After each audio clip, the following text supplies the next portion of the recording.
Te pedimos, Espíritu Santo, que nos ilumine nuestro conocimiento, nuestra mente, para poder entender todo este misterio de los manuscritos, de los géneros literarios de la Eucaristía, de la Biblia. Ayúdanos, Espíritu Santo, a analizar tu palabra de esta nueva perspectiva a la que la Iglesia nos está invitando desde la Dei Verbum. Ayúdanos, Señor. No se nos ha hecho fácil, pero sin embargo con tu gracia todo lo podemos entender. Padre nuestro que estás en el cielo, santificado sea tu nombre, venga a nosotros tu reino, hágase tu voluntad en la tierra como en el cielo. Danos hoy nuestro pan de cada día, perdona nuestras ofensas, como también nosotros perdonamos a nuestros ofensores. No dejes caer en la tentación y líbranos del mal. Amén. Muy bien, por razones de que estamos sin electricidad, pues ya sabemos que No, pero no sigue, aquí está más fresco. aquí está más fresco. Muy bien, ya nos vamos para acá. Entonces, hoy es la última clase que vamos a tener por este año 2021 en nuestra Escuela Teológica de Formación Permanente. Nos quedan como unas, dependiendo de la capacidad de comprensión que tengamos, como unas 3-4 clases. Y después sí vamos a comenzar a estudiar lo que se llama la teología. Así que sí que vayan sintetizando, porque como toda buena cátedra tiene un examen final. ¿Sí? Entonces, más o menos para los primeros de febrero. Dice que ahí se verá que se va para Alejandría. Para los mediados de febrero, para los primeros de febrero, mediados de febrero tenemos el examen. ¿Qué hemos visto? Pues obviamente lo que es la introducción a las Sagradas Escrituras, primera introducción, a pesar que pensemos que hemos profundizado mucho, lo que hemos hecho es una mera introducción a cómo indagar las Escrituras desde el método histórico crítico, especialmente desde la forma, del estudio crítico de las formas. Pues nos encontramos primeramente con la Biblia, nos percatamos de que es un libro que se ha ido formando poco a poco y que cada libro se ha ido formando poco a poco. Cuando estudiamos los libros canónicos y los libros apócrifos, también nos percatamos de que no existían solamente los libros que tenemos en la Biblia. ¿Cómo cuántos evangelios existen, Flor? Pero apócrifos y entre apócrifos y canónicos. Yo sé que apócrifos creo que son 23, ¿no? Apócrifos, no, 27, 4 son los que tenemos en la Biblia, pero paré de contar. Además tenemos varias epístolas, la epístola de Bernabé, tenemos también los escritos de los padres de la iglesia, que ese es otro cuento. O sea, la literatura es amplísima. O sea, el trabajo de nosotros ha sido súper sencillo porque es prácticamente leer el trabajo que otros ya hicieron. ¿Sí? Otros ya hicieron. Luego vimos que cada libro para ser compuesto tiene como que su género literario. Lo explicaba de la siguiente manera. Está la doctora Flor, doctora Flor, póngase aquí. Por algo que me pega poco. Acá. Coloque aquí. No, pero de pie, de pie. Yo pensaba que era porque me No, de pie para que la cámara la grabe, porque no nos afecta. no. Pero queda Aquí, chica, ponete aquí. Ahí, póngase de pie. Eres una ciudad propia. Entonces tenemos a la doctora Flor. Ella es la tradición oral. ¿Se acuerdan cuando hablamos de tradición oral? Sí, la tradición oral de la Torá, de la ley.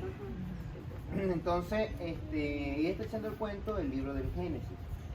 Pero aquí tenemos a la historiadora de aquella época, historiadora Sonia, está la historiadora Sonia. ¿Sí? Y tenemos a la estudiante en letras, Eva, ¿sí? Estudió letras. Los que estudian letras les gusta la poesía, este cuento.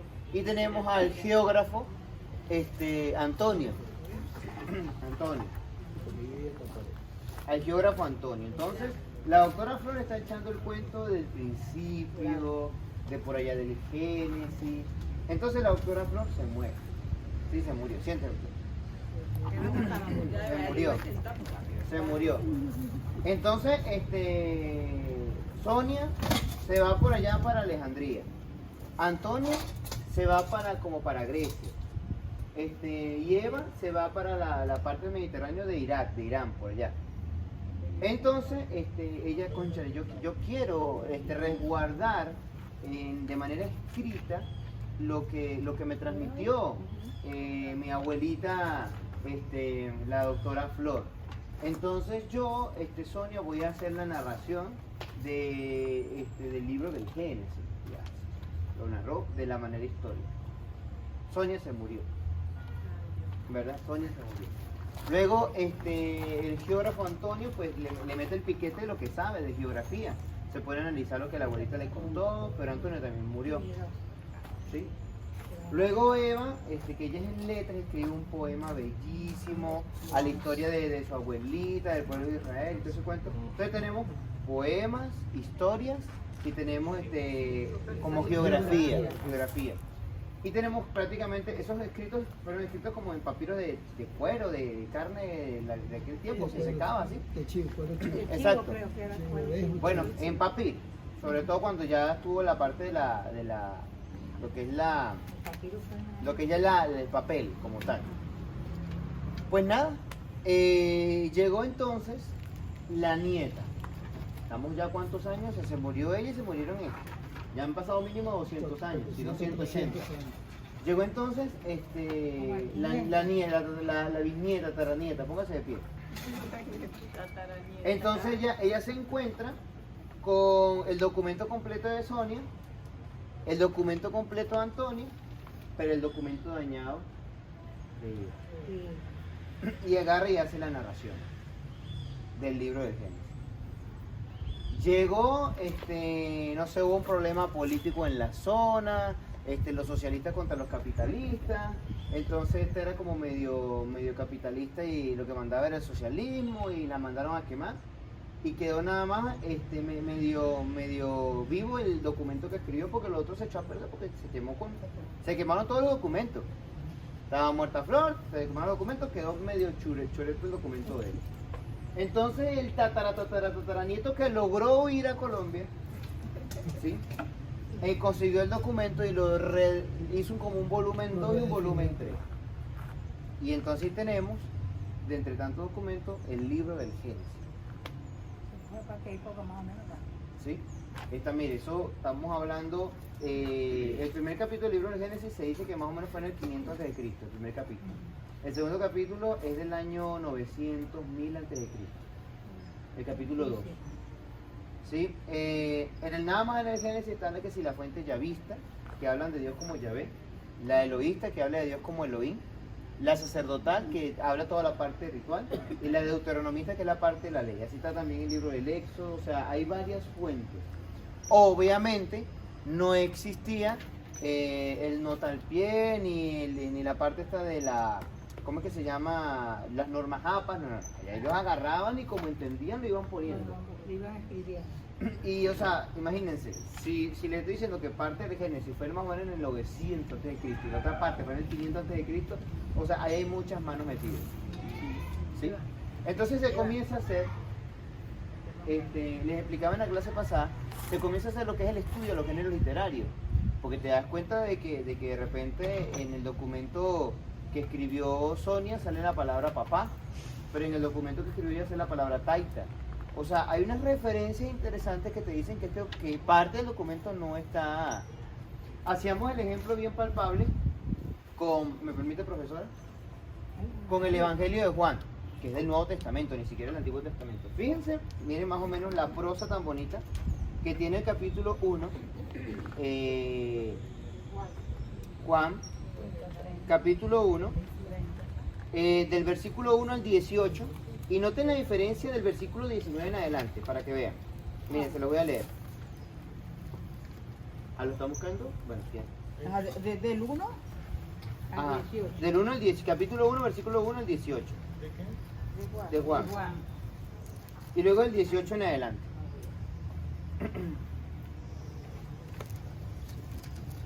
Miren cómo va. Y uno entiende que ya en este mismo evangelio no hay una sola mano metida, o sea, no hay un solo escritor, sino que hay varios hagiógrafos. Yo estaba estudiando Capítulo 1. Yo estaba Versículo leyendo Lucas. Lucas. Y hay mucha referencia de Mateo y de... Ve que hay y se nota que hay como que un cambio en la narración. Ujú. Miren cómo es ese tipo poético, la primera parte, y cómo después del versículo 19 la cosa como que se vuelve como narrativa. Y uno que sabe más o menos, y la mayoría de ustedes son docentes, y se dan cuenta, miren, por ejemplo, en el principio existía la... Miren, escuchen acá. En el principio existía la palabra, y la palabra estaba junto a Dios, y la palabra era Dios. Ella estaba en el principio junto a Dios, todo se hizo por ella, y sin ella no se hizo nada. Lo que se hizo, en ella era la vida, y la vida era la luz de los hombres, y la luz brilla en las tinieblas, y las tinieblas no la vencieron. Hubo un hombre enviado por Dios, se llamaba Juan. Este vino para dar testimonio de la luz, para que todos creyeran por él. No era él la luz, sino quien debía dar testimonio de la luz.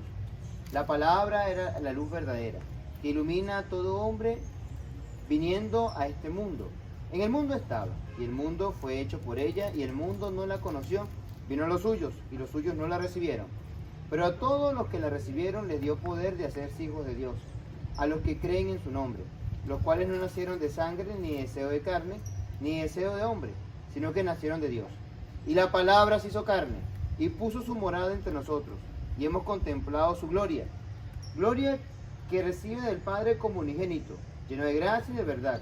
Juan da testimonio de él y clama: este era del que yo les dije, el que viene detrás de mí se ha puesto delante de mí, porque existía antes que yo. Pues de su plenitud hemos recibido todos gracia por gracia. Porque la ley fue dada por Moisés, la gracia y la verdad nos han llegado por Jesucristo. A Dios nadie lo ha visto jamás, el Hijo unigénito, quien está en el seno del Padre, Él lo ha contado. Ahí termina como que la parte poética y pasa. Y este fue el testimonio de Juan cuando los judíos enviaron desde Jerusalén sacerdotes y levitas a preguntarle: ¿quién eres tú? Él confesó y no negó. Confesó: yo no soy el Cristo. Y le preguntaron: ¿qué pues? ¿Eres Elías? Él les dijo: no lo soy. ¿Eres tú el profeta? Respondió: no. Entonces les dijo: ¿quién eres? Le dijeron: ¿quién eres, pues, para que nos des respuesta a los que nos han enviado? ¿Qué dices de ti mismo? Dijo él: yo soy, la voz que clama en el desierto. Rectifiquen el camino del Señor. Como dijo el profeta Isaías, habían sido enviados por los fariseos y le preguntaron: ¿por qué pues bautizas si no eres el Cristo, ni Elías, ni el profeta? Juan les respondió: yo bautizo con agua, pero en medio de ustedes está uno a quien no conocen, quien viene detrás de mí, a quien yo no soy digno de desatarle la correa de las sandalias. Esto ocurrió en Betabara, al otro lado del Jordán, donde estaba Juan bautizando. O sea, si notan, a partir del versículo 19, pierden la tónica de poesía. Entonces uno se da cuenta que hay como fragmentos. Lo mismo va a pasar cuando, por ejemplo, tocan el magnífico. Vamos a Lucas 1. ¿Sí? Lucas 1.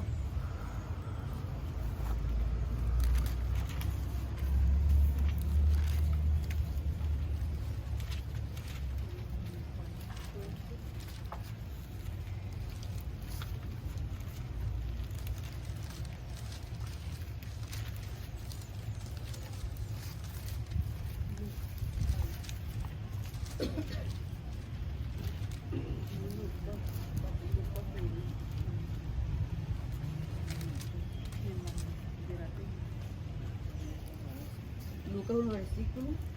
Vámonos a Lucas 1. Uno debe ser. Acá, Lucas 1, versículo 39. ¿Sí?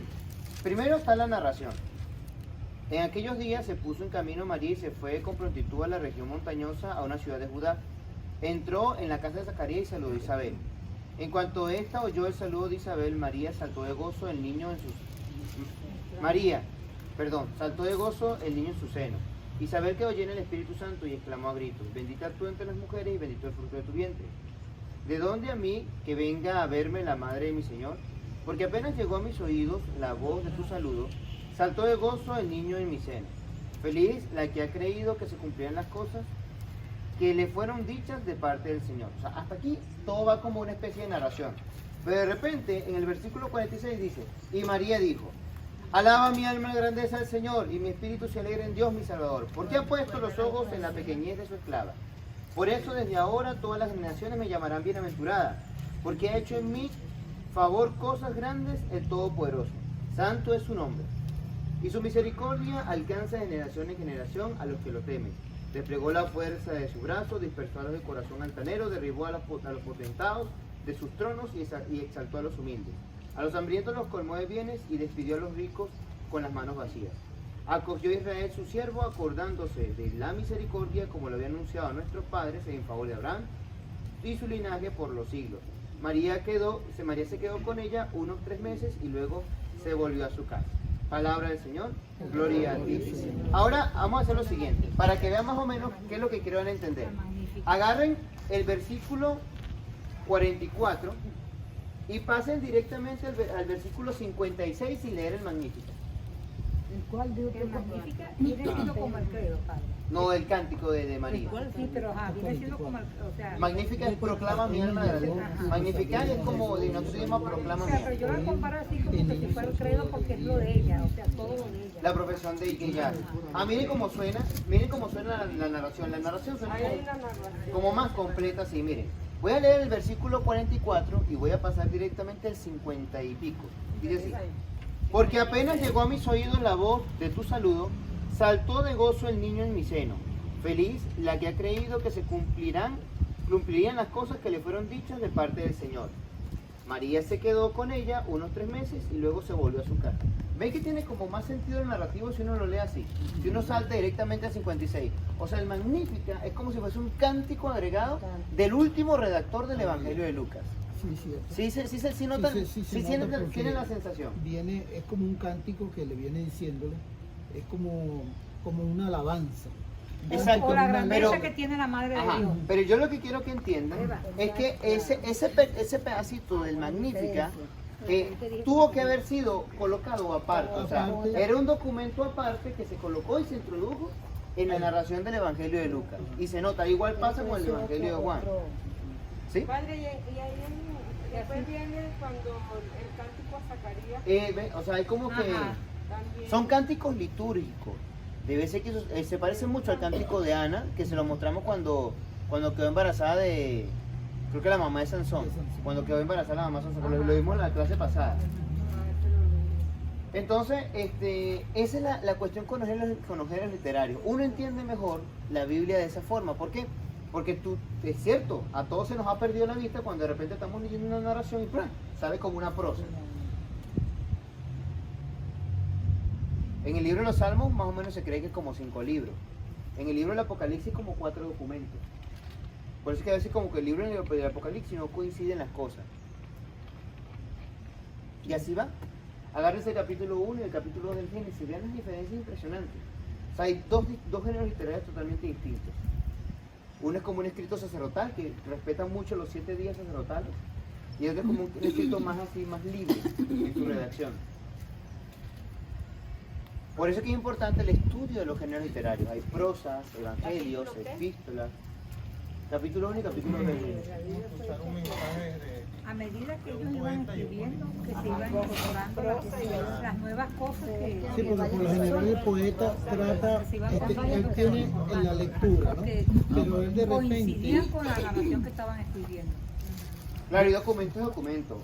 Creo que la primera carta de Juan sí es un documento lineal.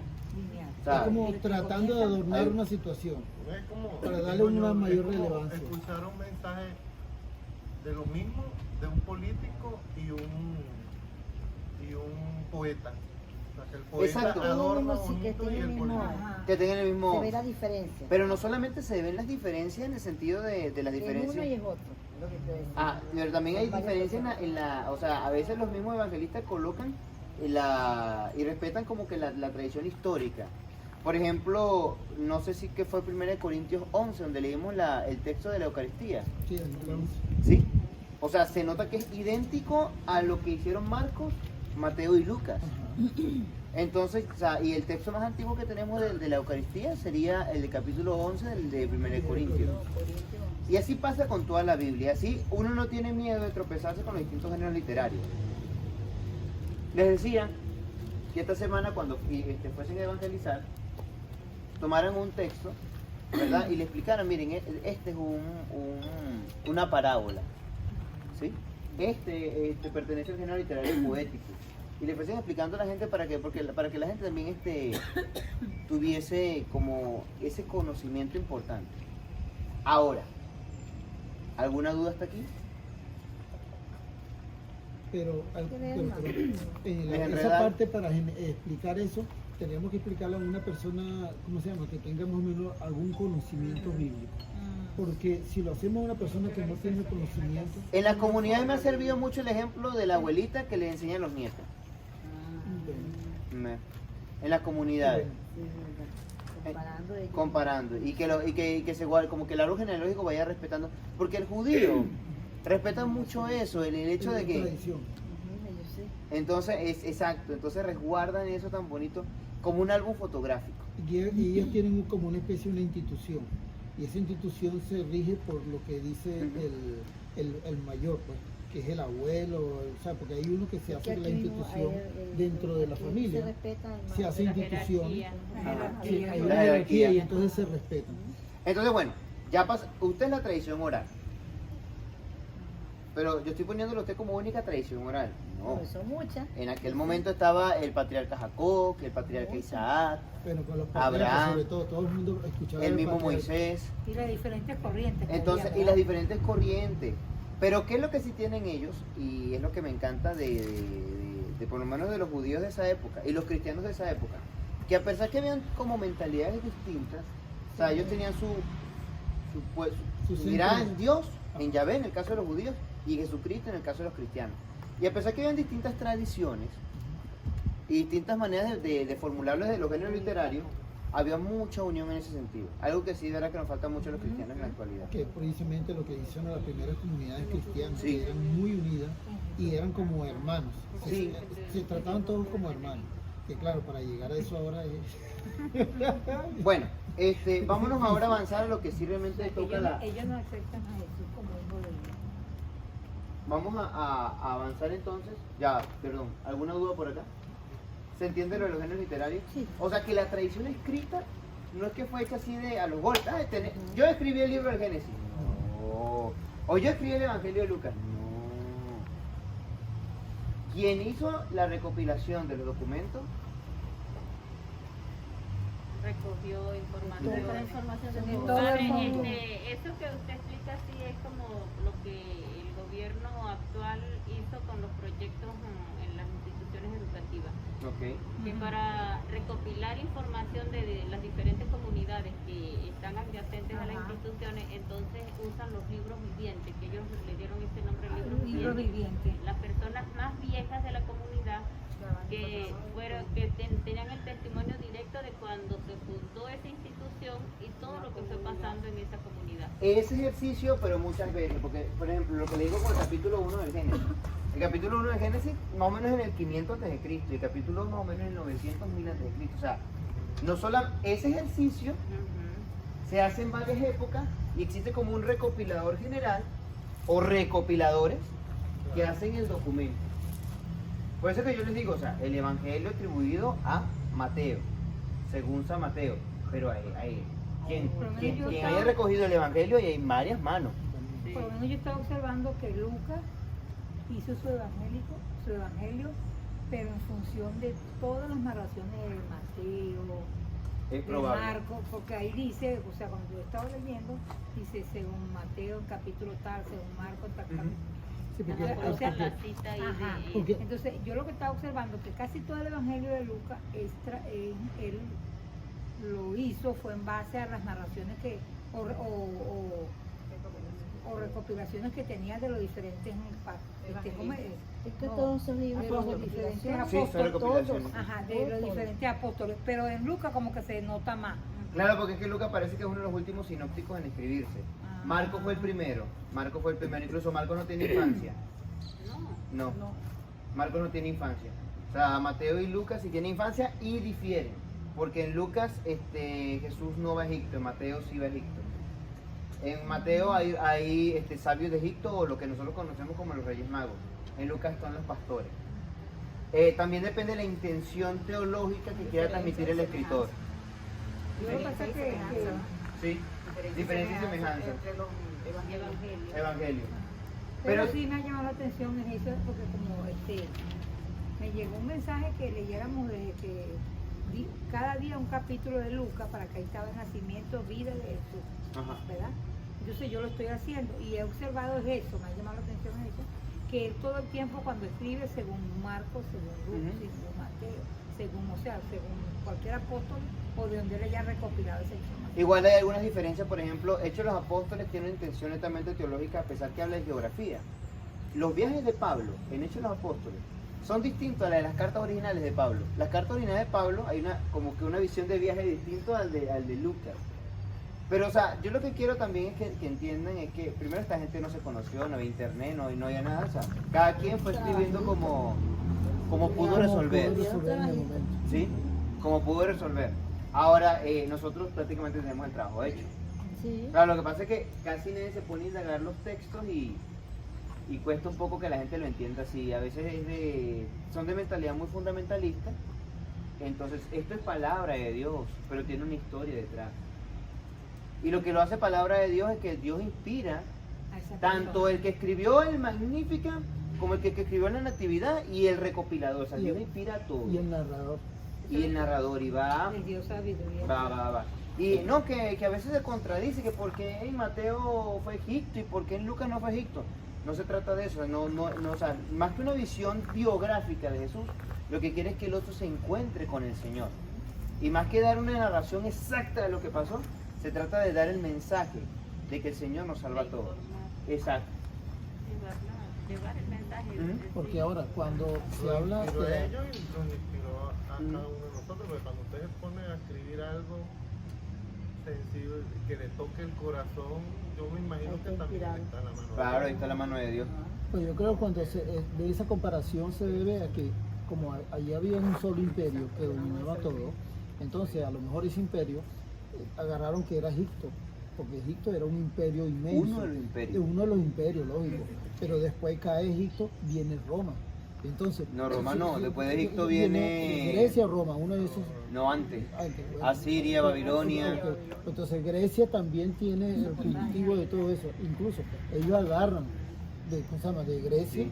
agarran mucho, porque ahí es donde están los grandes filósofos. No, es que esto es una, o sea, la Biblia es una obra maestra, fue hecha con detenimiento.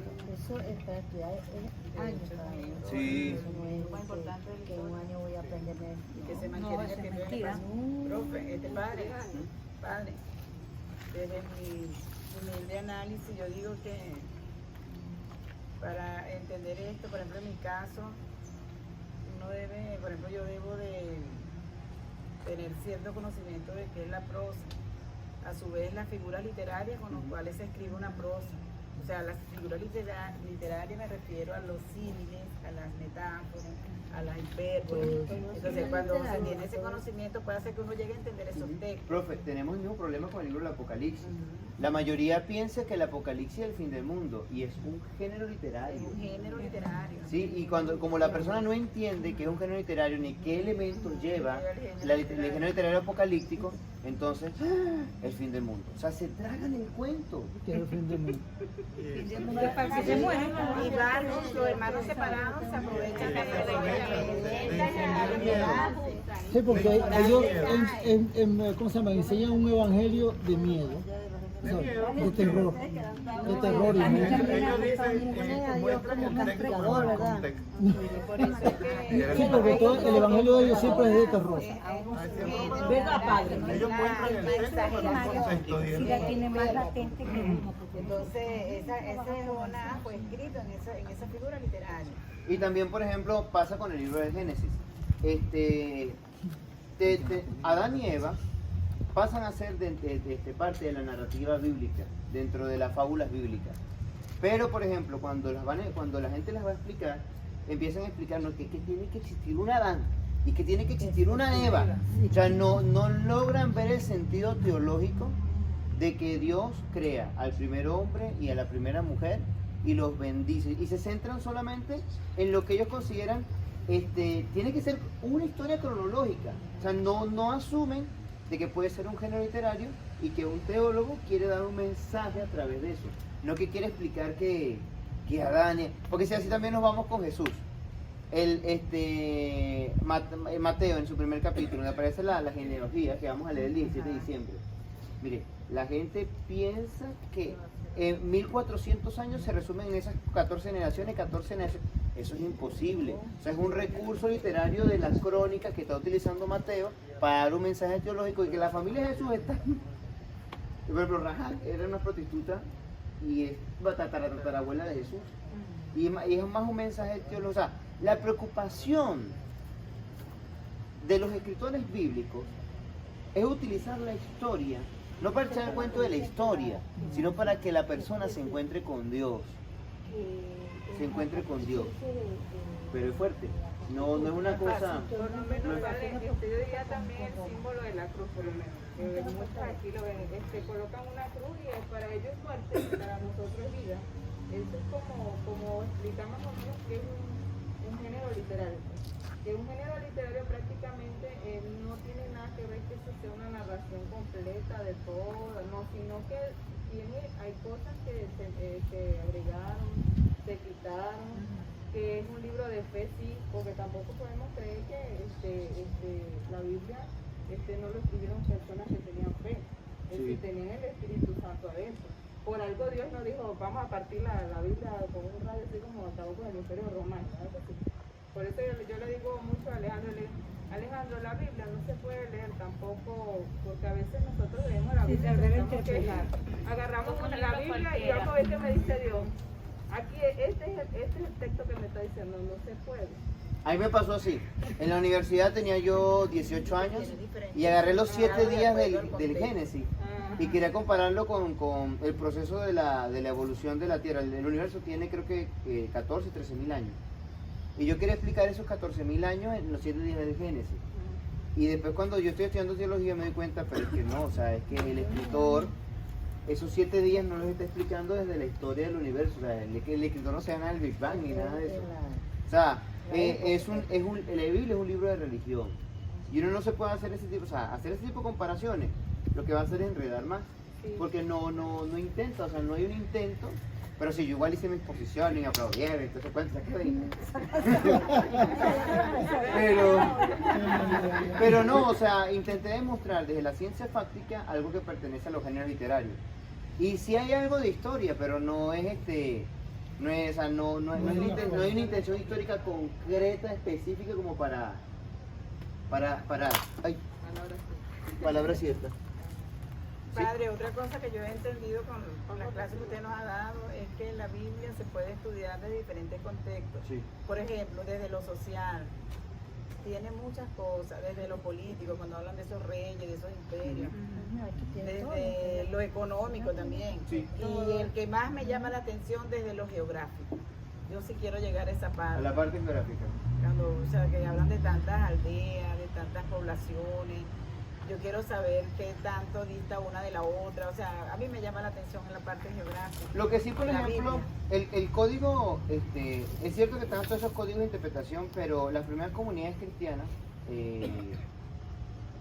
todas tienen en esencia la misión, el llevar el evangelio. Y es lo que me llama la atención porque es lo que más resalta, sobre todo los evangelios y los hechos de los apóstoles, incluso Pablo cuando los narra. O sea, el cristianismo es netamente evangelizador, misionero.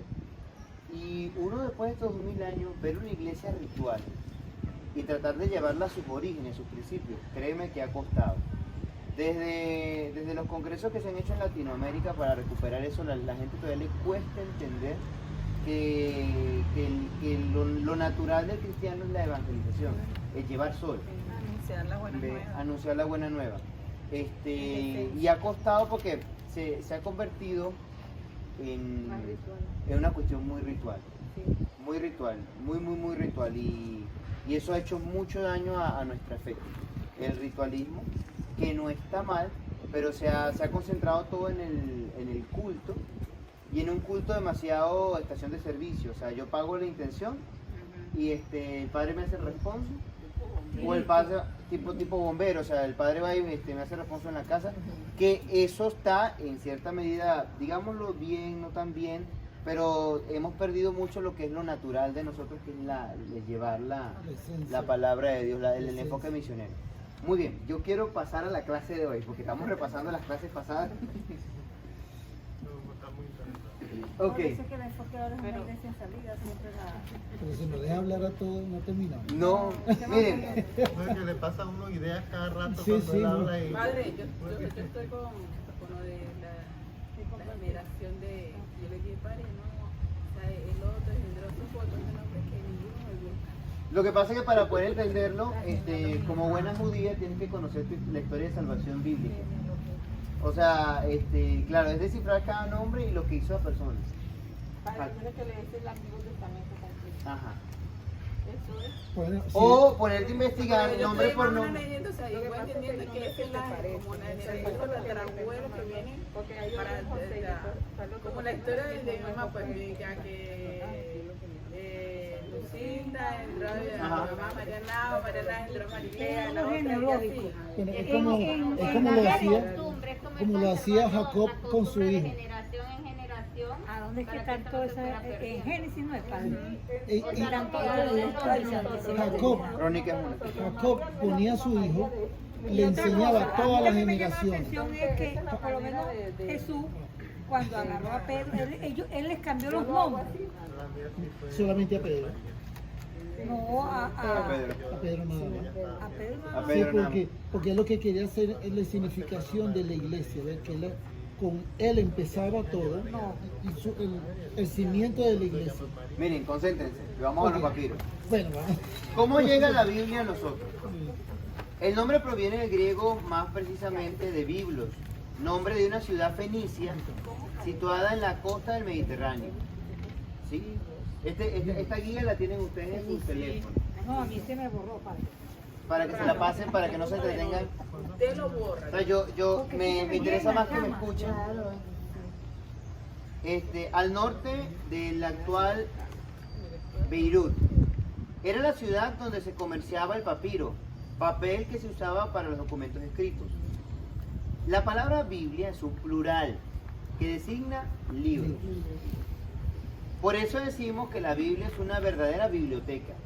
Cada texto de la Sagrada Escritura se ha ido fabricando laboriosamente poco a poco. Eso ya lo entendimos. Primero sobre piedra, luego sobre piel, papiro o pergamino, o códices de diferentes maneras y a distintos tiempos a lo largo de la historia, por diversas personas, bajo la inspiración y animación del Espíritu Santo, revelando el rostro de Dios y su proyecto de vida para la humanidad. Es así, la piedra, la piel, el papiro en rollos, los primeros materiales en que se escribió la Biblia, que como sabemos, solo luego del exilio en Babilonia, alcanza en los siglos anteriores a la venida de Jesús su redacción definitiva en forma de papiros. Hacia el año 200 hace su aparición el Códex.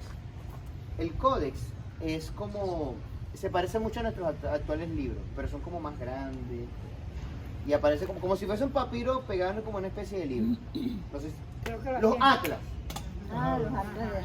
ajá, los atlas. Y aparecen todas las letras en griego, en hebreo, dependiendo de qué idioma lo hayan escrito. Esa es como que la evolución del papiro. El papiro, que es el rollo, se Lo pasa. enrollaban como en bromas hacían tipo libros, las tapas eran con cuero. Ajá, esos son los códex.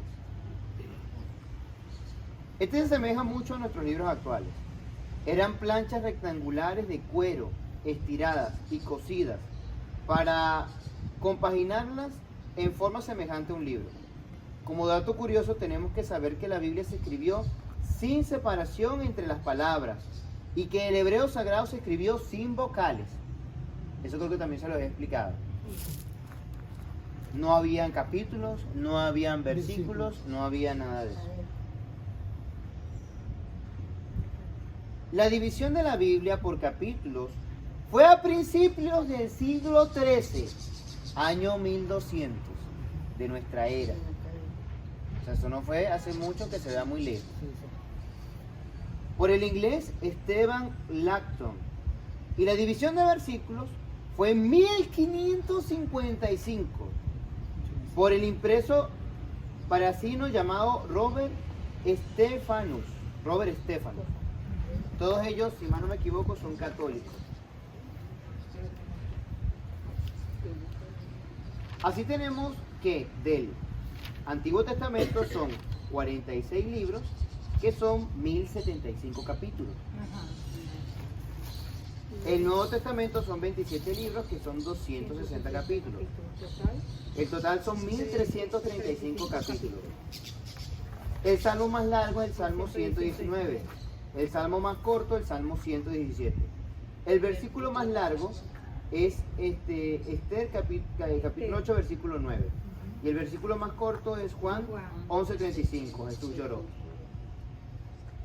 De ninguna de las obras literarias de la antigüedad clásica poseemos el original. La Biblia no es la excepción. Nosotros no tenemos los documentos originales de la Biblia. Pero mientras el manuscrito más antiguo de la Ilíada y la Odisea datan del siglo XI después de Cristo, siendo que Homero vivió en el siglo VII antes de Cristo, y de Platón hay un manuscrito de las obras del año 895 después de Cristo, siendo el que vivió en el 427-327 antes de Cristo, de la Biblia los manuscritos más antiguos datan del siglo I. Y nos referimos al Nuevo Testamento del 150.000 palabras con 250.000 variantes. Solo ofrecen dudas 300 palabras, o sea, el 0.1%. Ahora, al no poseer el texto original, lo que tenemos son testimonios de esos textos, los cuales han sido sometidos a procesos de transcripción sucesivos, que es el problema que tenemos con la palabra hermano. ¿Sí? Nuestros hermanos protestantes se van sobre todo por la traducción griega de Adelfos, que tiene que ver con hermano de sangre. Nosotros no poseemos un documento arameo griego, pero sabemos que Jesús habló en arameo griego y suponemos que se refirió con la palabra ajín, amigo, hermano, sí, que está en el hebreo. Pero entonces está la disputa, porque están la tradición judía de cómo se trataba y está el texto copiado que tenemos de los documentos bíblicos que están en griego y utilizan la palabra adelfo, que es hermano de sangre. Entonces está que no, que sí son, que no son. La tradición católica afirma que, según la doctrina de la fe, dice que no. La tradición protestante dice que sí. Nosotros, por ser católicos, nos guiamos por la visión católica, pero están las dos situaciones. Y tenemos son copias de los documentos. ¿Cómo hacemos? Sí, tenemos tenemos son las copias. Y de paso, sabemos que tenemos las copias, pero podemos leer esto, porque ninguno de ustedes sabe griego ni hebreo, ni mucho menos hebreo sin vocales. Sin vocales, ¿verdad? Ve, ahí está el pequeño gran detalle. Pero también sabes que ellos hablaban con un lenguaje muy especial, ¿no? O sea, eso lo decimos en la doctrina católica. Sí. No, pero en cuanto al conflicto como tal, si uno se pone de la raíz, bueno señor, yo voy a creer esto. Pero lo que pasa es que esa gente en aquella época tenía una mayor profundidad para explicar las cosas. Yo lo veía que tenía mayor profundidad. Pero igual tenemos un manuscrito de copia de las copias de las copias de las copias. Lo que ha traído como consecuencia errores debido a los copistas que ya realizaban sus escritos a partir de copias previas. Otro gran golpe. Entonces se equivocaron allá. Son muy variados. Algunos se denominan testimonios directos y reproducen copias del mismo texto. Otros se denominan testimonios indirectos porque se trata de fragmentos bíblicos insertos en obras literarias, como son los escritos de los padres de la iglesia.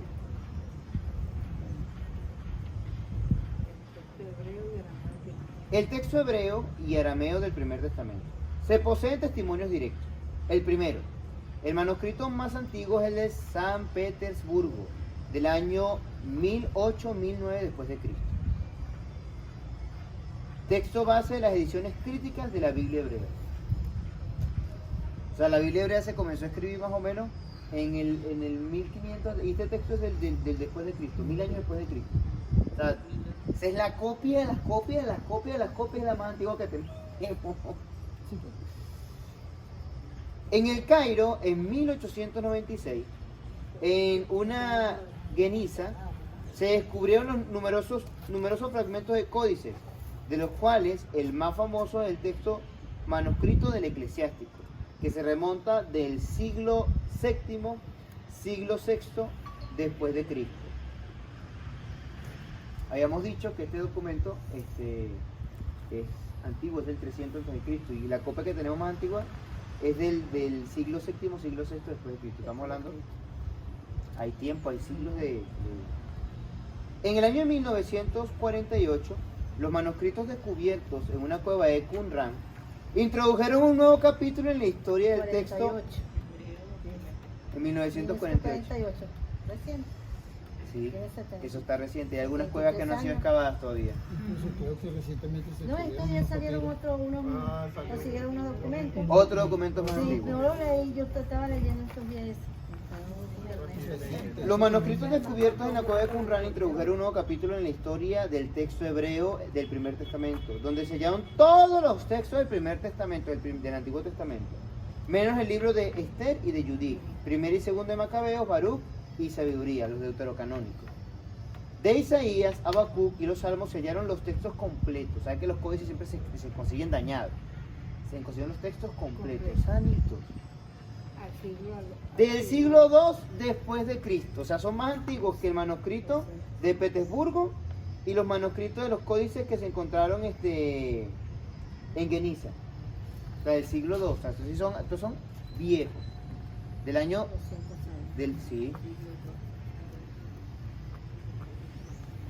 Son anteriores a todos los manuscritos conocidos hasta el momento, a excepción del papiro de Nash, que contenía el Decálogo y el Deuteronomio 6:4.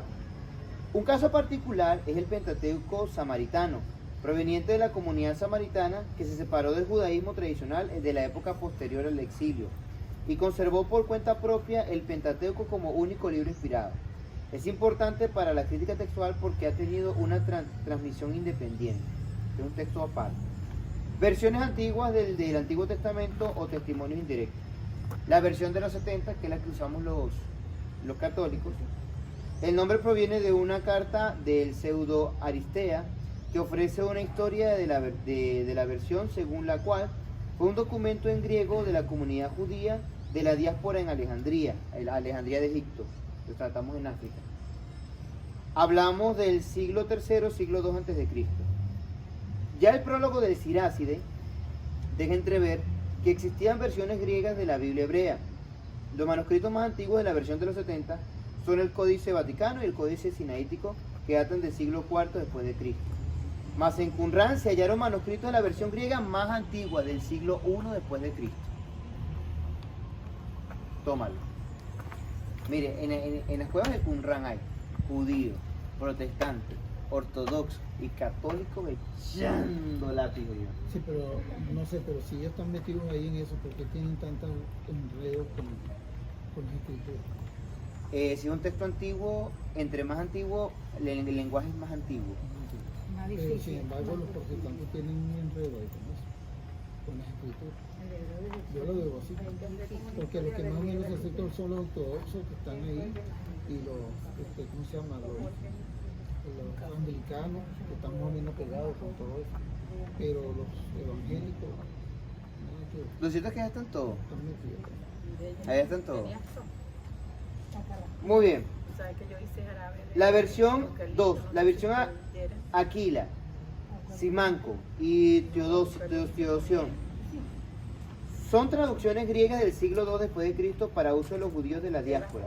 Estas versiones se han perdido, pero San Jerónimo comentó sobre ellas y Orígenes las compiló junto con la versión de los 70 y produjo su famoso Hexaplas, una disposición del texto hebreo en columnas con las versiones griegas conocidas.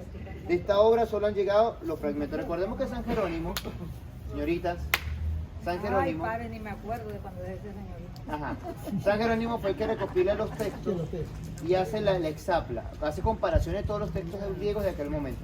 Lo que conservamos son lo que él logró recoger. Y San Jerónimo se entrega al Y están las versiones arameas para los hebreos que regresaron del exilio La lengua hebrea había quedado solo para el culto y comenzaron a hablar en arameo, de tal modo que empezaron a producir versiones de la Biblia llamadas Targum, palabra aramea que significa traducción. Estas versiones arameas, que primero se produjeron orales, acabaron por ponerse escritos. Nos han llegado diversos Targum o Targúmines, mas siendo versiones parafraseadas del hebreo, son útiles para conocer la exégesis judía que por la crítica textual. Otras versiones antiguas son la de Betus latina del siglo VI, las versiones coptas del siglo III, armenia del siglo V, etíope del siglo IV y siglo V, gótica del siglo IV, georgina del siglo V, realizadas sobre todos los textos, realizadas todas sobre el texto griego de los 70. Tenemos una realizada sobre el texto hebreo, que fue la versión realizada por San Jerónimo y que ha llegado con el nombre de Vulgata, que fue la que nos trajo San Jerónimo a nosotros. Y aquí estamos hablando netamente del Antiguo Testamento. Solamente el Antiguo Testamento. Ajá. ¿Y la Vulgata? ¿Qué es la Vulgata? La Vulgata es la versión que hizo San Jerónimo, eso es el 300 después de Cristo. 382. Pero tenemos las traducciones que recogió San Jerónimo. Se fue en el año 382, cuando realmente se... Duró 16 años en una cueva haciendo eso. Ay, 16 años. De verdad Pero que no estaba solo, estaba con un equipo. Pero 16 años, claro. 16 años son 16 años. Y nosotros nos estamos tragando una clase los fines de semana. Ah, tú no para eso. Que es esa traducción. el jarabe de Eucalipto la cambió. Pero sí, Muy bien. que- Breve historia del Antiguo Testamento o Primer Testamento. Hay un primer periodo del siglo I, del siglo II y siglo I antes de Cristo, en el que no hay un texto todavía definido. Solo hay trozos, versiones algunas proféticas y muchos sufren cambios de ciertas consideraciones. Si confrontamos, hay duplicados en pasajes paralelos, el Salmo 14 y el Salmo 53. Así hay muchos que originalmente han debido ser idénticos, pero al encontrarse en libros diferentes o en partes diferentes de un mismo libro, han experimentado una historia de transcripción distinta con diversas variantes. Entonces se cree que posiblemente el Salmo 14 y el Salmo 53 sean el mismo Salmo. Pero como si hicieron transcripciones distintas, pues entonces choca porque, bueno, ya saben cómo se trata cuando la familia crece. Porque el lenguaje que habla uno es diferente al Ajá. otro, pero es el mismo. Y el Salmo 53. Pero entonces, ¿qué quiso que en aquella Biblia lo puso en el lugar del 53? Y bueno, porque a mí me pareció, porque yo soy la abuela ñoña y a mí me gusta aquí. No, pero es que la suegra la puso en tal sitio, pero esa es su suegra. Y ahí va. Y a mí me lo dejan aquí porque Ajá. Y entonces ahora nosotros tenemos 150 salmos, y hay Biblias que dicen que son 149, y Biblias que dicen que son 150. Y chup. y el 150, que el 150 dice al final, aleluya. Muy bien. Pero el otro dice que son 149. ¿A cuál abuela le creemos más? Ajá. Sí. A mí no me pregunté porque me dejaste en... ¿Me entendieron esa parte? No sé que yo no andaba No. con café mencionado. lo que él quiera. Ajá. Segundo periodo. Siglo I antes de Cristo, siglo I después de Cristo. En el que se observa la tendencia a poner fin a esa proliferación de textos para fijar uno normativo que ya va tomando forma. Al punto que hacia el año 70 existía ya una base recensional sobre la que trabajarían posteriormente los masoretas. De allí que se hable de este periodo como proto-masorético, o sea, cuando ya empiezan a, bueno, vamos a ponernos serios, vamos a recoger los documentos, vamos a hacer lo que llama el Antiguo Testamento. El tercer periodo, desde el 500 al 900 después de Cristo. Hace la mitad de los que damos. A mí también. Sí, perdía más, sí más perdía que la mujer de Jude cuando fue para acá. En el texto, en el que los textos hebreos y arameos alcanzan su máxima estabilidad, no solo en cuanto al texto consonático, sino también en cuanto a la pronunciación. Eso fue obra de unos escribas hebreos llamados masoretas, de masor transmitir, quienes codificaron el sistema de signos, trazos y puntos colocando encima y abajo de consonantes para indicar vocales. Okay, aquí no solamente un pequeño detalle de que juntar los libros, sino que los judíos, al encontrarse en una cultura occidental, que comienzan a creer, por ejemplo, hay muchos judíos en España, se empiezan a topar con la situación de que se necesitan vocales para que esta gente los aprenda. Y entre el 500 y el 900 estos masoretas empiezan a colocar puntos que son como las vocales en los textos hebreos. Un nombre, un signo te va. Ahí empieza el problema de Yahvé, Yahweh, Jehová. ¿Verdad? Ajá. Ujú. Se perdieron. Ahí empieza, porque ya empiezan a colocarle vocales al asunto. Sí. Ya ves, Ajá. Adonai. Madre, ¿y qué punto ahí va? Porque yo estoy perdida. Y estoy más perdida que la mujer de acuerdo. No, escuchen, ese documento ya lo tienen, gente que lo entiende. Sí, pero no lo consigo, se me perdió. Por eso. ¿Tú te acuerdas? Escuchen. Con tiempo están en la El casa. pelo, ¿te acuerdas? Ajá. Y no solo eso, iluminaron el texto con una serie de observaciones colocadas al margen de las columnas del texto o debajo. Incluso cuando detectaban algún error de transcripción, ponían el texto original y al margen lo que debía ser la lectura correcta. Esto es solamente el texto judío del Antiguo Testamento. Vámonos con el Nuevo Testamento. No tenían botón. No se posee ningún texto primitivo. Ya ponemos más fácil. Ya cambiaron Ya cambia la cosa, es más fácil. ¿Ve? O sea, 2000 años no. No hay un texto primitivo. Lo más cercano es el capítulo 10 de Marco encontrado en Qumran. Ahora, eso me estaba diciendo el padre Eduardo, un padre que estudia Biblia. Si la cueva de Qumran es una cueva de judíos, ¿qué hace el capítulo 10 de Marco metido en esa cueva? Eso volvió loco a los que están ahorita en este momento excavando allá.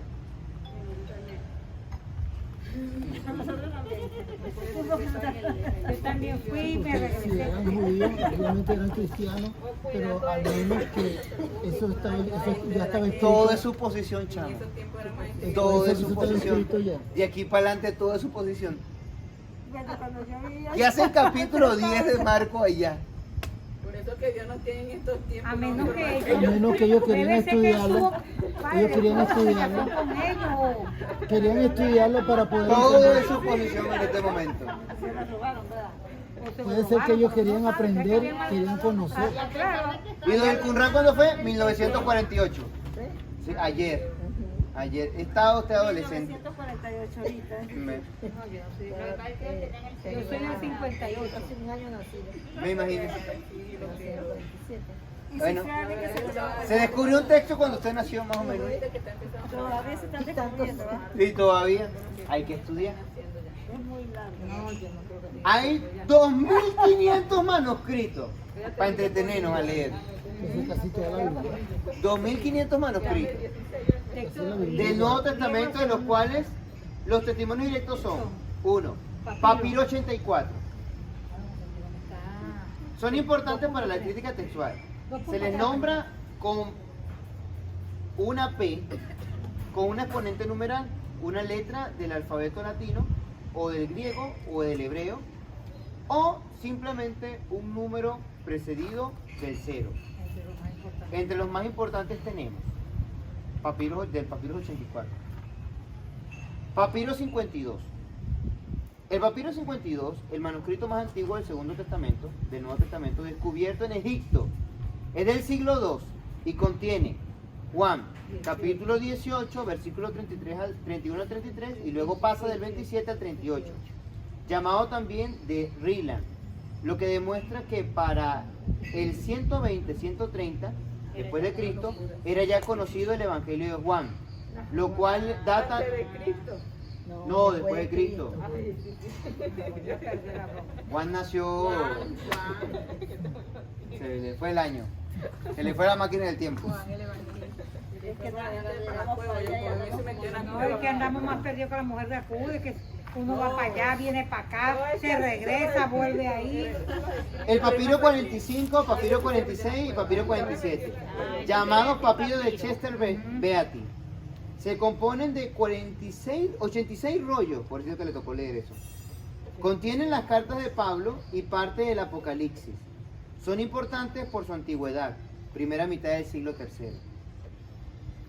Papiros 66, papiros 72 y papiros 75, o papiros de Bodmer, escritos hacia el año 200, contienen Juan capítulo 1 al 14, más para lo que yo le estaba diciendo, que ese pedacito de Juan tienen una diferencia Las entre... dos cartas de Pedro. Mentira, es de capítulo 1 a capítulo 14, no el capítulo 1 al versículo. Es de capítulo 1 al 14. Ajá. Lucas. Las dos cartas de Pedro y el texto más antiguo conocido, las cartas de Judas. Hay un texto llamado 7Q1, o sea, 7 Qumran 1, lo descubrieron en Qumran. Qumran. Qumran. 7. Eso por el mal muerto, cuando vayamos para allá yo los llevo. Cuesta $5,000 el viaje. No, tontería. Van a pasar todas.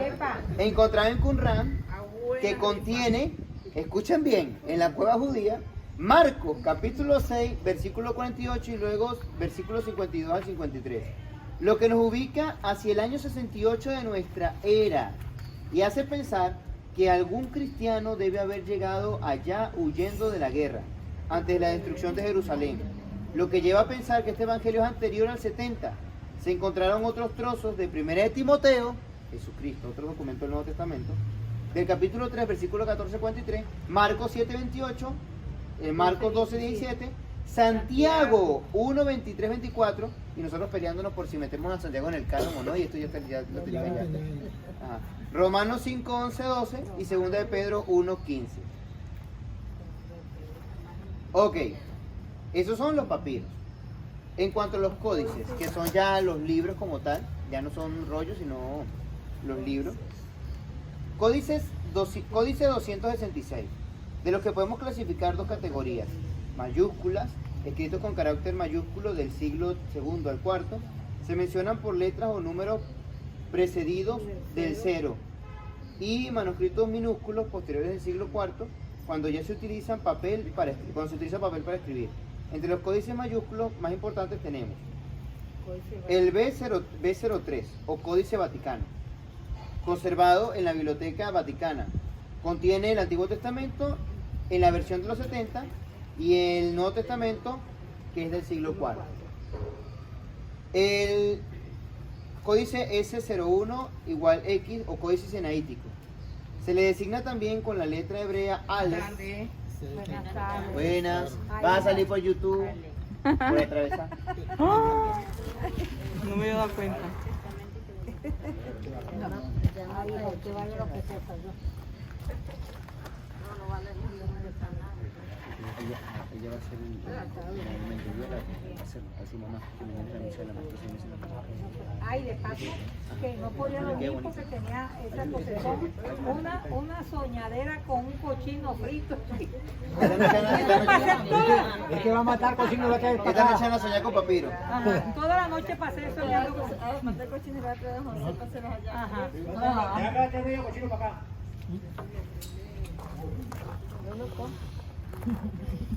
Muy bien.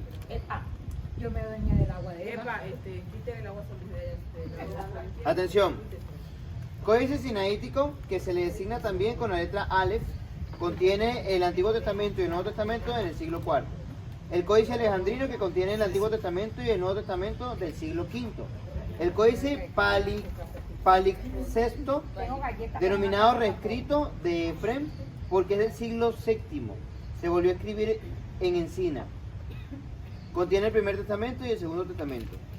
El Códice de Beza, también llamado de Cambridgensis, por estar en la Universidad de Cambridge. Contiene los Evangelios, los Hechos, en dos idiomas, griego a la derecha y latín a la izquierda, es del siglo V. Y el Códice Claro-Montano, por haber pertenecido mucho tiempo en el monasterio de Clermont. Contiene la carta de Pablo en griego y en latín, que son del siglo V, y el llamado también Códice de P.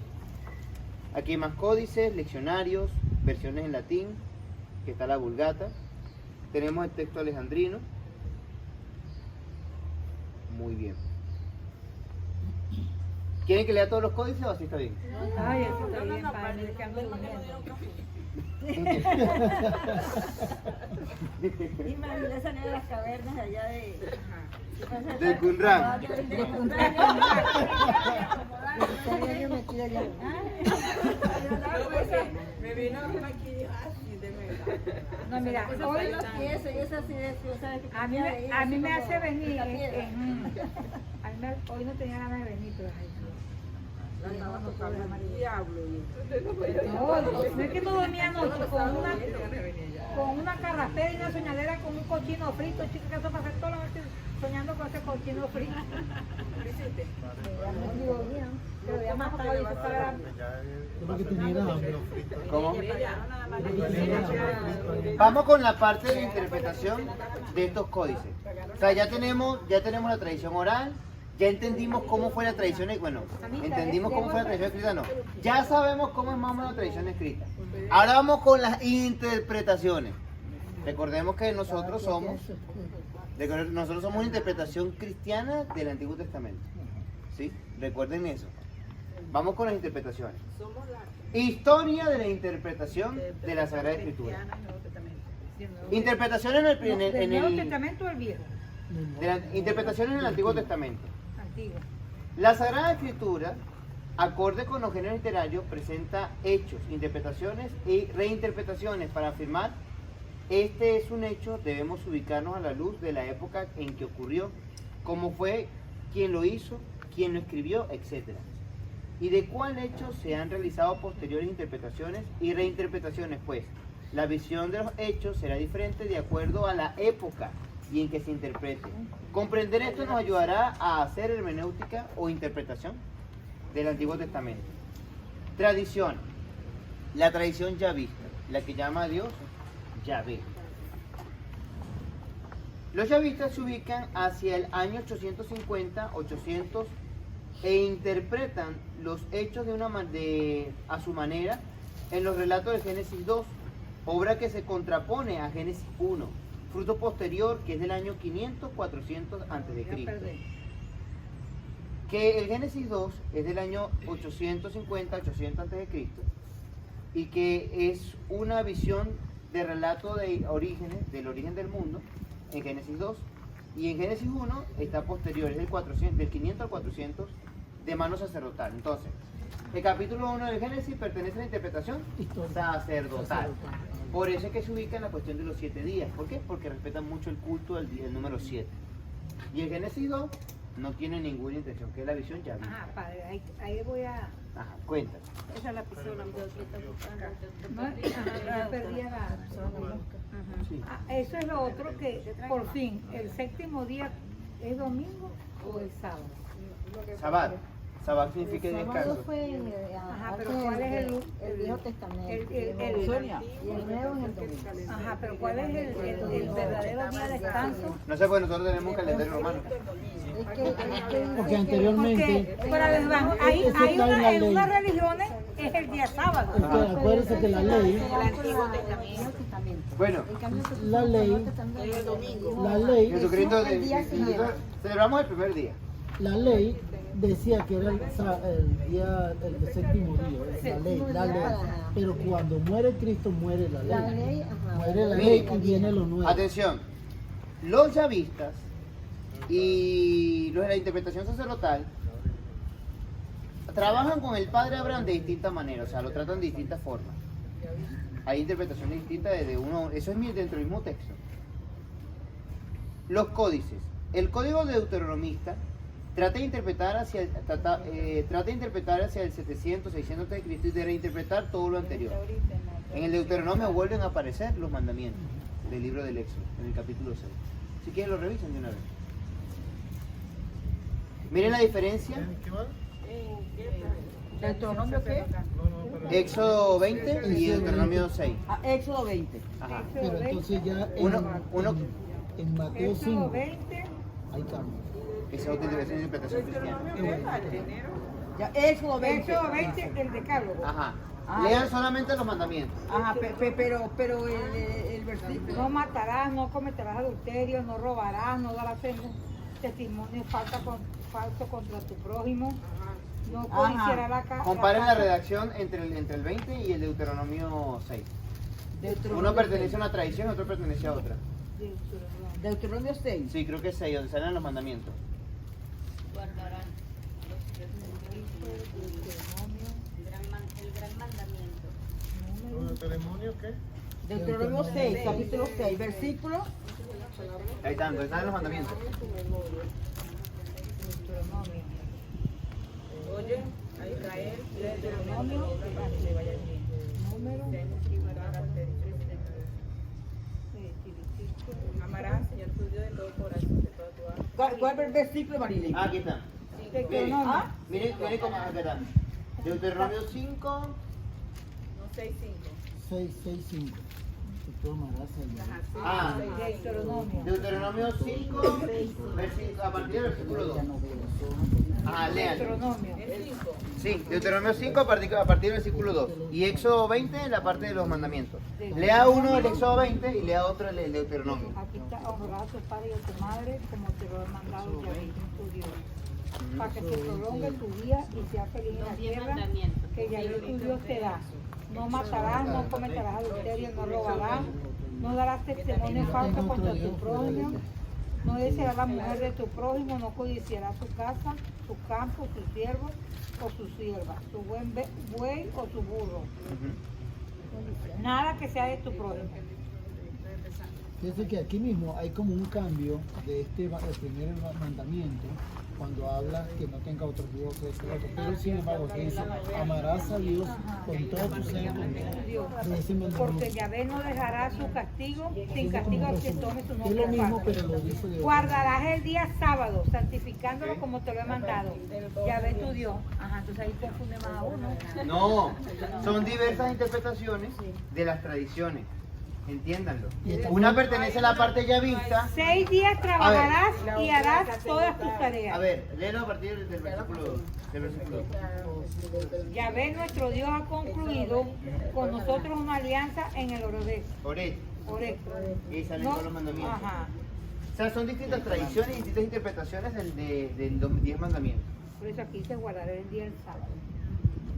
Sí, pero- Santificándolo como te ha 6 días mandado. trabajarás y harás todo. 6 días trabajarás y harás tus tareas. El domingo de descanso. El sábado, pero aquí habla de sábado. ¿Y la otra que dice?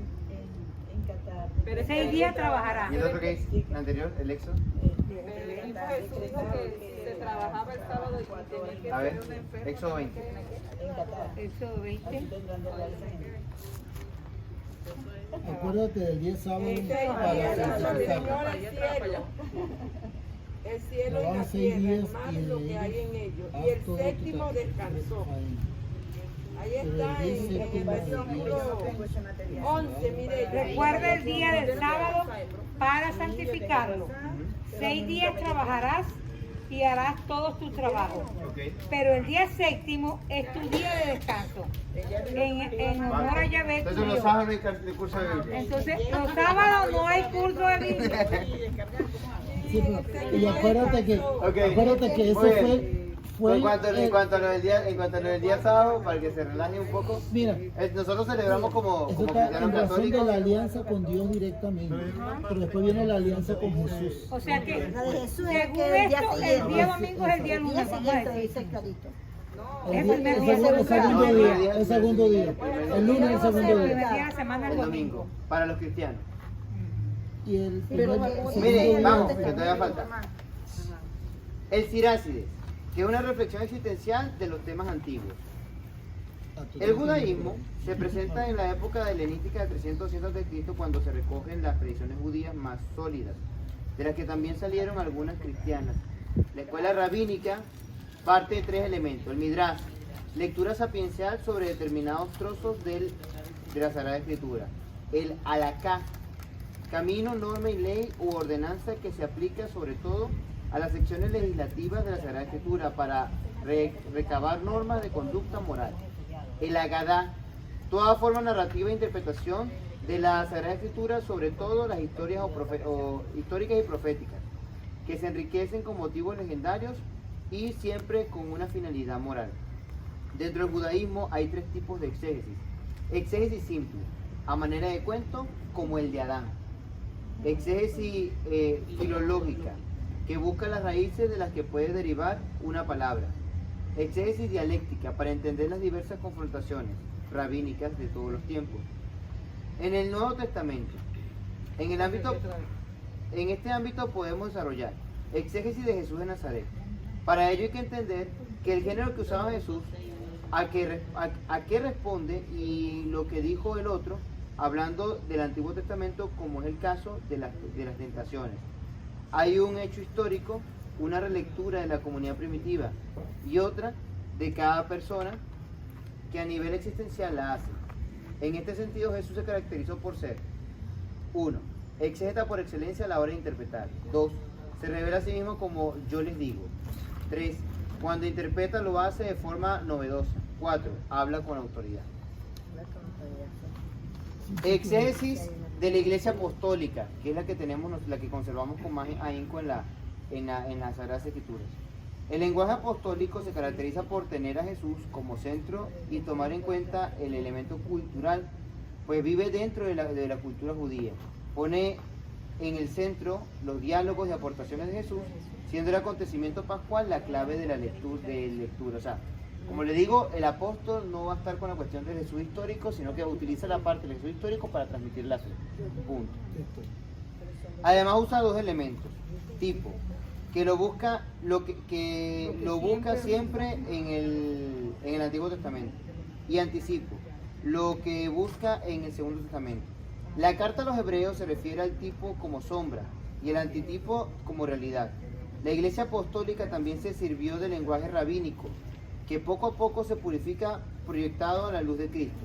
Así se nota el uso del Midrash, del Agadá y del Halakha. O sea, nosotros también lo usamos, pero a nivel de Jesucristo. ¿Sí? Repasemos un poco lo que es Midrash. Midrash, lectura sapiencial sobre determinados textos de la Sagrada Escritura. O sea, los apóstoles hacen Midrash con Jesús. Podríamos decir que aquí, no diciéndolo profesionalmente, pero sí por el texto que leímos de Juan, del capítulo 1. Entonces es como un Midrash. El Halakha, camino, norma o ley. Por ejemplo, cuando ponen a Jesús hablando del matrimonio. Y el Halakha toma una forma narrativa, que prácticamente es todo el texto como tal. Las narraciones de la infancia, por ejemplo, de Jesús. Y luego hasta la época de los padres de la iglesia, que tenemos las interpretaciones de prácticamente los que fueron discípulos de los apóstoles aquí, los padres de la iglesia. La exégesis medieval, que ya nosotros honestamente en cuanto a la exégesis medieval, la Iglesia Católica se rige mucho por la visión teológica de Santo Tomás de Aquino y San Agustín. ¿Sí? Pero sobre todo en el medievo San Agustín influenció mucho, San Buenaventura también. Su visión se llama, un método que utilizaron ellos en la Suma Teológica para explicar todo lo que es la teología, va como comparaciones. Es como un método de estudio que ellos utilizan. La Reforma Protestante y el Concilio de Trento. La Reforma Protestante, que tiene su raíz en Lutero, aporta a nivel bíblico un problema al presentar su paradigma de solo la Escritura. Como sea, en la Edad Media hubo muchas interpretaciones de la Sagrada Escritura. De allí que la intención de Lutero fue la de ir a la fuente misma, la Biblia, para llegar a la verdad. Pero para la Iglesia Católica, pasarse por encima del proceso de la fe y del credo apostólico fue demasiado. Y ante los postulados de Lutero se opone Trento en el 1543 y 1563, afirmando que la Sagrada Escritura no puede leerse fuera de la tradición y de la Iglesia, respondiendo así a la Reforma y al deseo de profundizar en la Sagrada Escritura y volver a las lenguas antiguas. Los humanistas de este periodo ayudaron mucho a una hermenéutica crítica, lo que abrió el camino a la crítica literaria, que es la que estamos estudiando ahora, que arranca con los umbrales del siglo XX. En el Concilio Vaticano I, del 1875 y 1871, asume una actitud apologética contra el fenómeno del ateísmo, en contraposición con el Vaticano II, que es de diálogo. Entendimiento y búsqueda de la verdad. Del Concilio Vaticano I surgen las reacciones en contra del naturalismo y racionalismo, afirmando las postulaciones de Trento, y en 1893 la encíclica Previdentissimus Deus de León XIII abre la renovación bíblica al campo católico y ofrece caminos para una hermenéutica teológica nueva. 1. La Biblia debe ser interpretada a la luz de la Sagrada Escritura que la ha inspirado. 2. De acuerdo con el sentir de la Madre Iglesia. 3. No en contra del consentimiento unánime de los padres, hermenéutica patrística.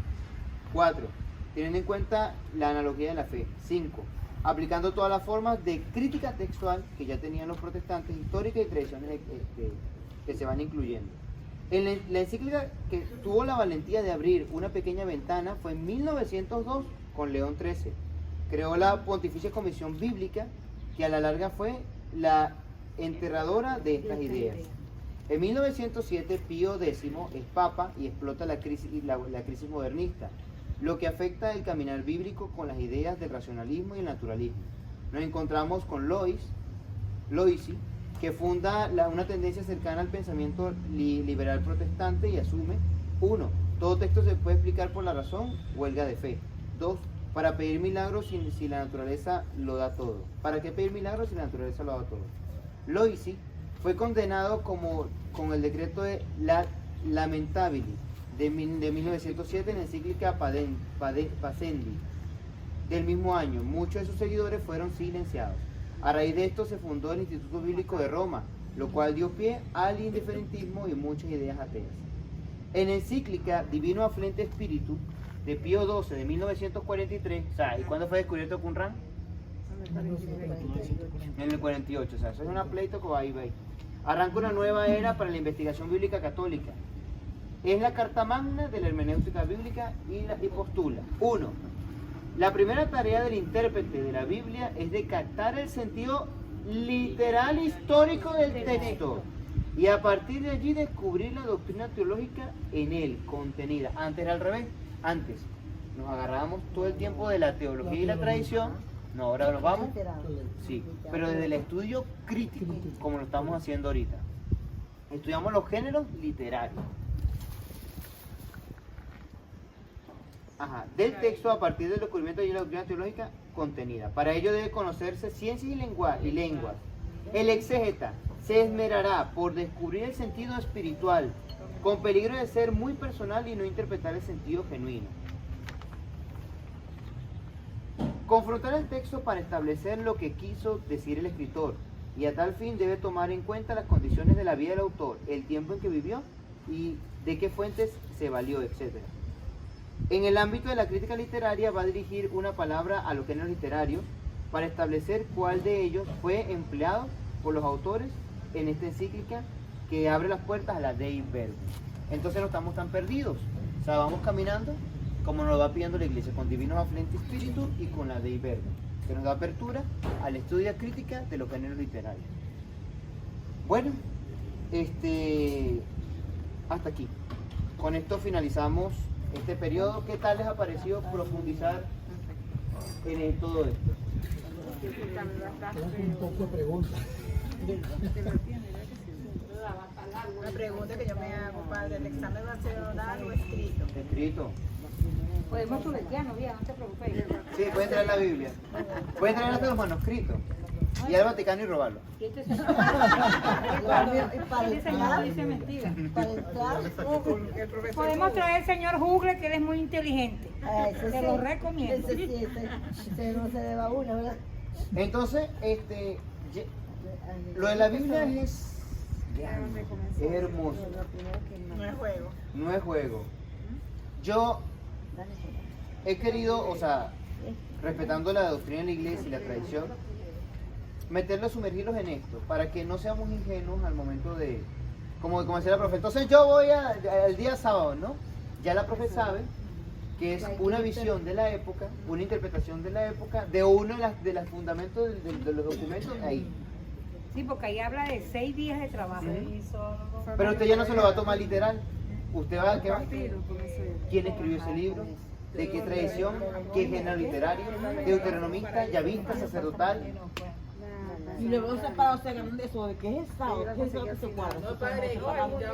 No, yo entendí, Es una introducción. Entonces, lo que uno ve de ellos, para mí era que para ellos hasta Cristo, era el Porque ya uno sábado. tiene, o sea, porque para ellos fue Pero fácil. después Yo lo que de Cristo, pensaba, que era el que no fuera mucho, Nuevo Testamento, para ellos fue él fácil dijo recoger la línea. el día O sea, siguiente, era recoger el todos los domingo. libros, toma, aquí En está. algunos le dice que se va a hacer otro. Ideas que se va a quiero que hacer saquen de la otro día. cabeza. Y grandes estudiantes fueron de Lo que, verdad. lo que pensaban antes, lo que pensaban antes. Y por eso él dice que Lo que pensaban antes. Eva conoció a Jesús, Eva quiere mucho a Jesús y escribió el Evangelio de Eva. ¿Eso pasó?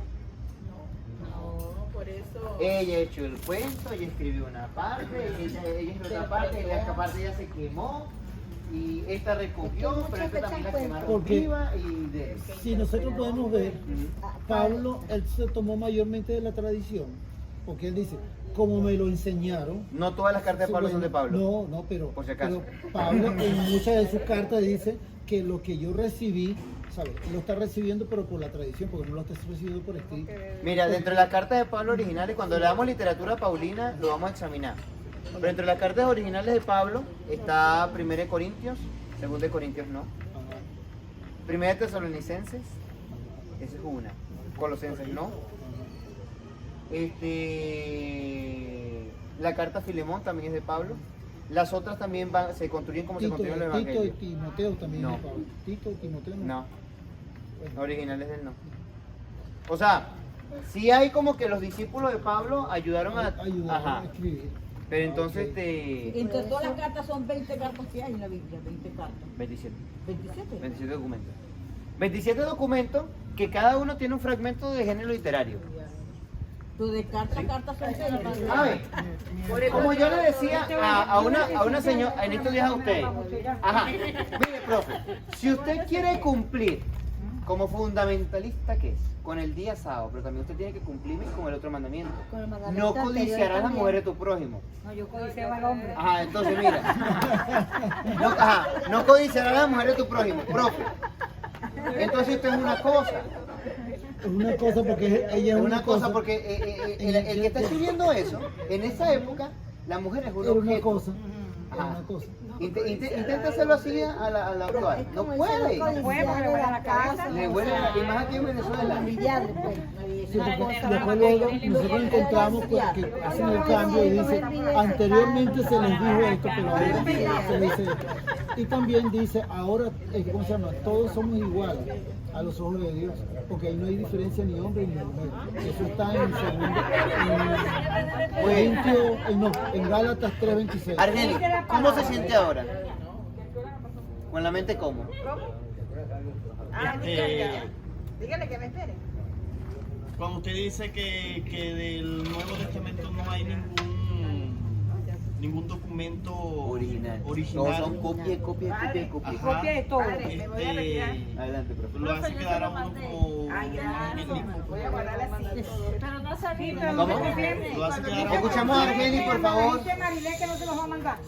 Profe, tú sales y te ven en Estados Unidos. ¿oíste? ¿Ah? En Estados Unidos te ven así.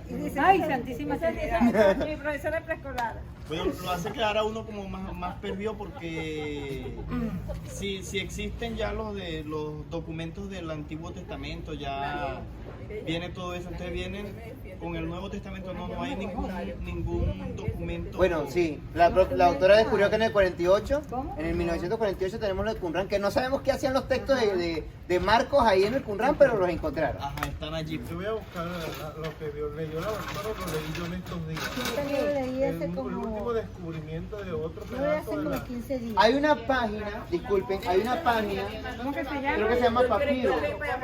Hay una página que tiene la fotografía en alta resolución de todos los papiros que existen actualmente. ¿Sí?